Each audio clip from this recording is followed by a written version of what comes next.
Hi, this is Jody. Today we're going to talk about the task of getting somewhere, the task of us planning for the future. And usually what we're doing in our day to day is we're out of our present self and we're tasking either out of anxiety or fear or producing because we're afraid that we don't have enough cash flow, or we want to prove ourselves, or we want to get somewhere. And so the exploration of who we are, the arising of who we are, the conversation becomes actually, or the experience becomes more of a playful one, a arising of ourselves with less identity.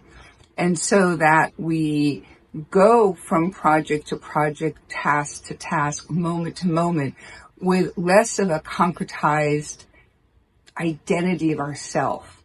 And that's not necessarily something that's easy to do because we're so in a habit of being identified.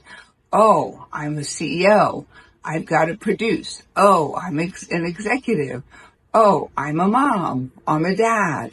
Right? And so we're super identified with ourself as somebody, as a entity in the world, which concretizes us, which limits us in a lot of ways. And then we're constantly moving forward in a task in the future. What do I have to do? Where am I going? How am I going to save for retirement? All of those things.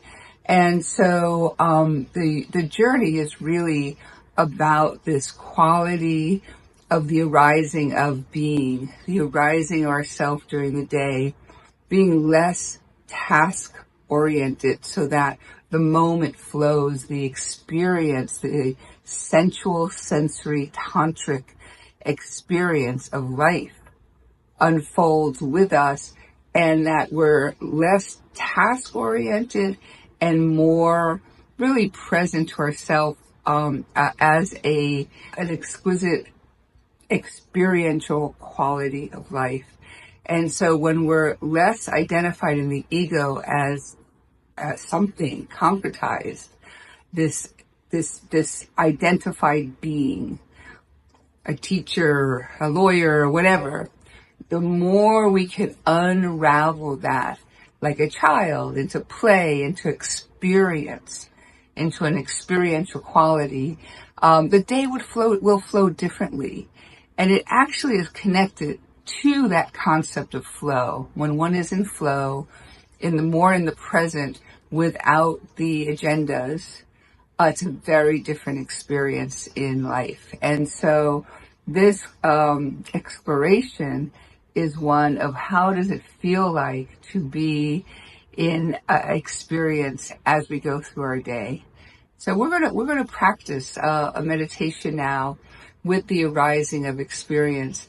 And so I really would love for you this week to really play with this concept when you walk into your boardroom, or just a regular weekly meeting, or a Zoom call, or with your family, to be less identified in your leadership, in your maintaining control, in your thought leadership. I mean, in your mentoring.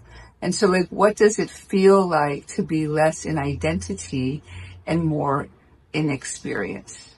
More like in experience, and the arising of experience. And so right now, I'd want to invite you, we're going to just sit and practice this experience of arising. And I'd love for you just to come into a comfortable seat and close your eyes. Let's go into this experientially. And you're going to close your eyes. Come right into that internal, very familiar terrain of yours that you've known since you were a child, since you were 2 or 4 or 7 or 12. This lovely, beautiful, intimate space that you've known so well. And I just want you to bring in presence. Just bring in a quality of yourself, your beautiful, precious self, right here, right now. What is there to worry about at this moment, right? And I want you to feel the arising of experience. There are the senses that you have: taste, touch, smell, sight, sound. And with your eyes closed, you're going to have internal sight. Maybe it's a quality of light in front of your eyes. Maybe it's the quality of blackness. You're going to have sounds around you. You're going to be seated on something perhaps. And you're going to perhaps smell or taste subtleties. And I want to invite you to be the observer, the present observer, which is quite tantric, of the rising of experience. The simple act of being aware of your senses as they manifest out of nothing into reality. So just watch for a moment as you experience your senses coming into you from various parts of your body.